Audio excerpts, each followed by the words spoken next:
countdown to the summit. President Trump, Vladimir Putin, face to face in just hours. Will he push Putin on Russia meddling in the election? And why President Trump is now calling the European Union a foe. Officer down, the deadly chain of events unfolding in a neighborhood. A suspect allegedly knocking out a police officer with a rock, taking his gun and killing him. The shootout with cops, the bystander caught in the crossfire. Tour bus horror, a passenger bus in a crash with multiple vehicles, including a semi. 24 injured, at least 3 people killed. City on edge. Chicago police fatally shooting an armed suspect. Protesters clashing with officers. Authorities just releasing the body cam footage. What it reveals. Emergency on board. The first video inside a flight that took a dangerous plunge. Some passengers bleeding from their ears. And the iceberg tsunami threat. The tiny town staring down a natural disaster right off their coast. From ABC News, this is ABC World News Tonight. And good evening. Thanks for joining us on this Sunday. I'm Tom Llamas. And as we come on tonight, just hours to President Trump's one-on-one meeting with Russia's Vladimir Putin. The president and first lady, you see them there arriving in Helsinki a short time ago. The last stop on a European tour already full of fireworks. The meeting just days after the U.S. indictment of 12 Russian intelligence officers for a systematic campaign to disrupt the 2016 election. And yet President Trump is saying the European Union could be a greater foe. ABC's Terry Moran starts us off from Helsinki. Air Force One touching down in the long Finnish summer evening. President Trump and the First Lady finally here in Helsinki, and the summit with Vladimir Putin less than 24 hours away. Finland, a member of the European Union, an organization made up of America's closest allies. The European Union, now labeled by President Trump a foe of the United States in an interview with CBS News. Who's your biggest competitor, your biggest foe globally right now? Well, I think we have a lot of foes. I think the European Union is a foe, what they do to us in trade. Now, you wouldn't think of the European Union, but they're a foe. As for Putin's Russia, which U.S. intelligence agencies are convinced cyber-attacked the 2016 election, a half-hearted second place in the president's ranking of American foes. Russia's a foe in certain respects. China's a foe economically, certainly. They're a foe. One way of confronting Putin about election hacking, extradition of the 12 Russian intelligence agents indicted in the U.S. on Friday. The president seeming open to asking Putin about it. Well, I might. I hadn't thought of that, but certainly I'll be asking about it. But John Bolton, Trump's national security advisor, not so sure, pointing out on This Week that Russian law forbids extradition. The president could ask, even demand of Putin, that he turn those individuals over. Will he do that? You know, I think it's pretty silly for the president to demand something that he can't get legally. All right, Terry Moran joining us live tonight from Helsinki, where that high-stakes summit is set to take place in less than 24 hours. But Terry, the president now seems to be downplaying expectations for the meeting? That's right, Tom. There is a lot of pressure, and he seems to resent it in these expectations, tweeting today that even if the Russians, even if Mr. Putin gave him the city of Moscow, his critics would demand, why didn't you get St. Petersburg too? Tom? Building up the expectations or lowering them there. All right, Terry, thanks so much. And of course, we will have complete ABC News coverage from Helsinki tomorrow morning, starting at 6 a.m. And David will anchor World News Tonight from Helsinki tomorrow night. Back here at home to the deadly chain of events in a quiet Boston suburb. A police officer allegedly killed with his own service weapon. The suspect then accused of firing at random and killing a woman inside of her home. That fallen officer honored this afternoon by a line of state troopers and fellow officers standing in salute. ABC's Ariel Reshev has that story.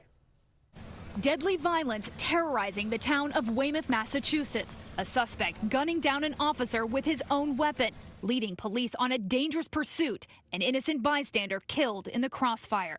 Authorities say it started around 7:30 Sunday morning. Officer Michael Chestnut responding to reports of an erratic driver. That car slamming into another vehicle before police say the driver, 20-year-old Emmanuel Lopez, fled on foot. Officer Chestnut confronting him. Lopes then attacked Officer Chestnut, it is believed, with a large stone, striking him in the head. Police say Lopez grabbed the officer's gun. opening fire at point-blank range, hitting him multiple times in the head and chest. And then all of a sudden I heard, drop your gun, bang, bang, bang, bang, bang, and then silence. A swarm of squad cars arriving on scene. Police exchanging fire with Lopez. Yellow cones now marking the bullet casings. Lopez hit below the knee. There had been like 10 or 15 shots that went off. But allegedly continuing to fire, shooting into a nearby home, fatally wounding an innocent woman with the officer's firearm. Lopez eventually taken down and arrested. This afternoon, a solemn police procession for Chestnut, the 42-year-old war veteran and dedicated father of two. He was just a great family man. He was a great officer. Tom, Monday would have been Officer Chestnut's 6th anniversary on the force. The same day the suspect in his death is due to be arraigned on 2 counts of murder. Tom? A violent day there just outside of Boston. All right, Ariel, thank you.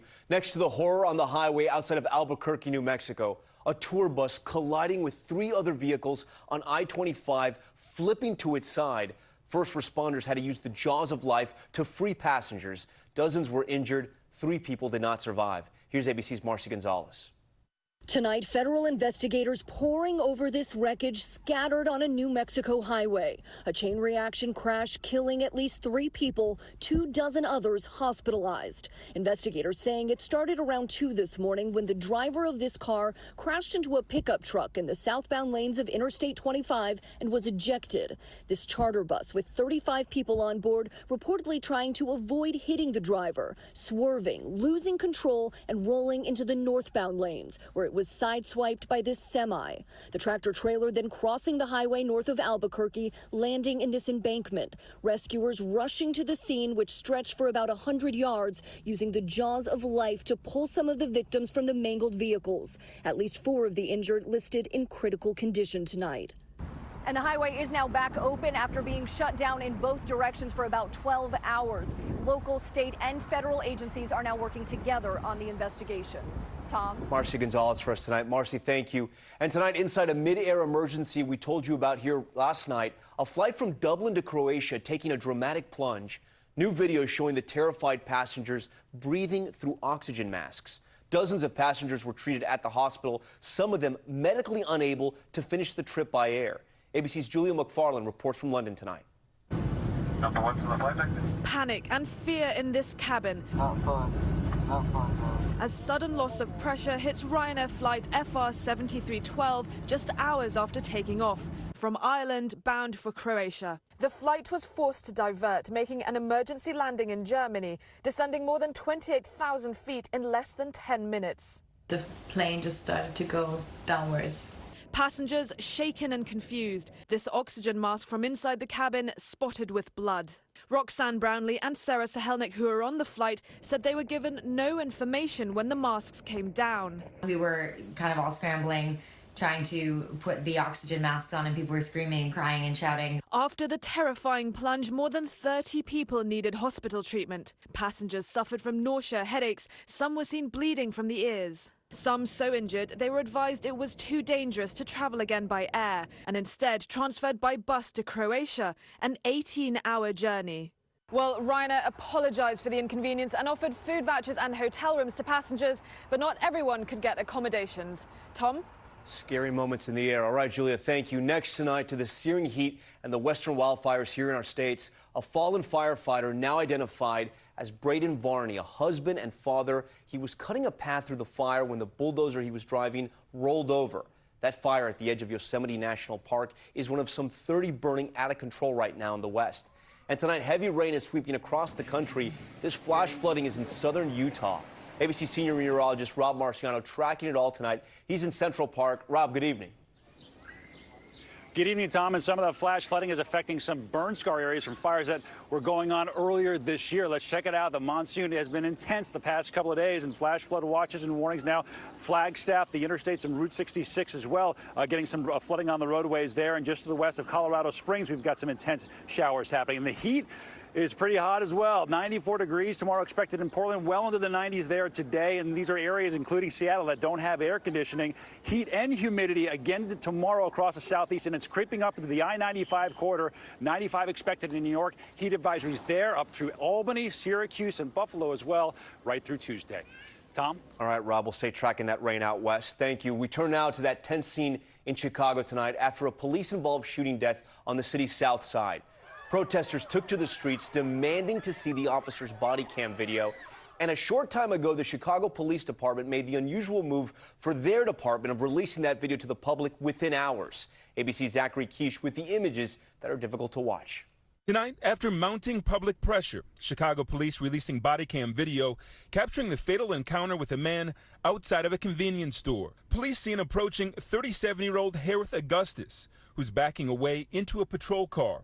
His shirt coming up, revealing what police say is a semi-automatic weapon near his waist. Officers open fire after he appears to put his hand near the gun. These things happen in a split second, and officers have to make decisions quickly. When you see the video, you take a look at it, and you'll come to your own conclusions, I'm sure.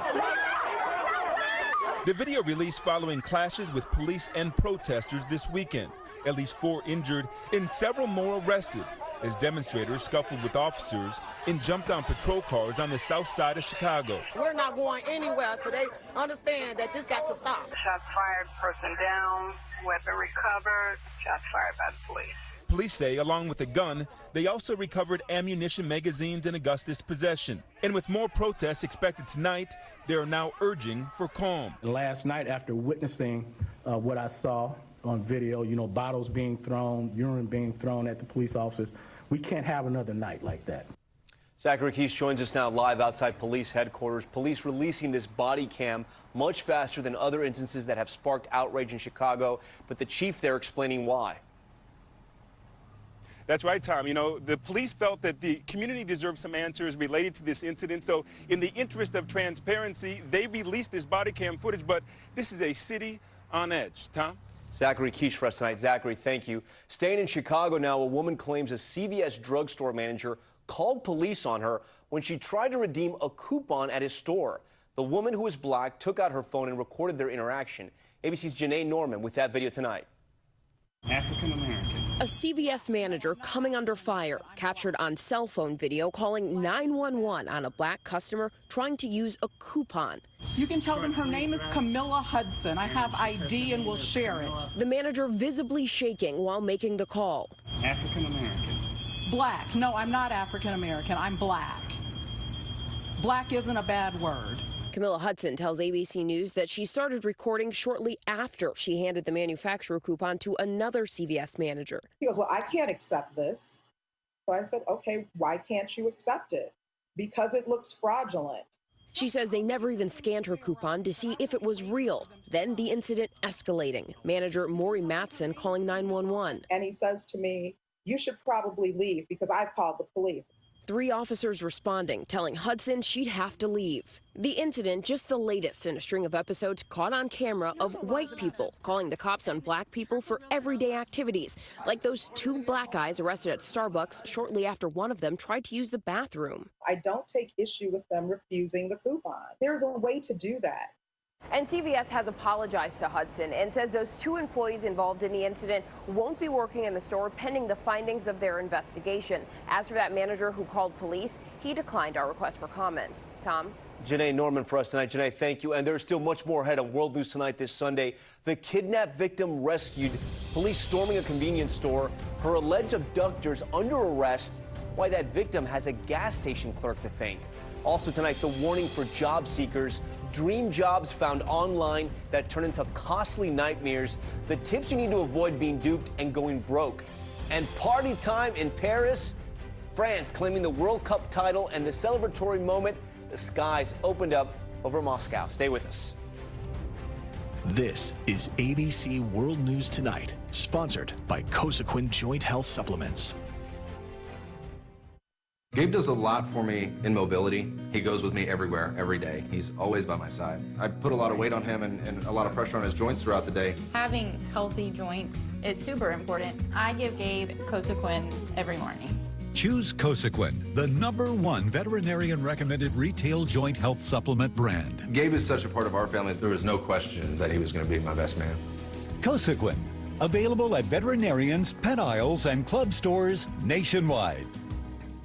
Your mornings were made for better things than rheumatoid arthritis.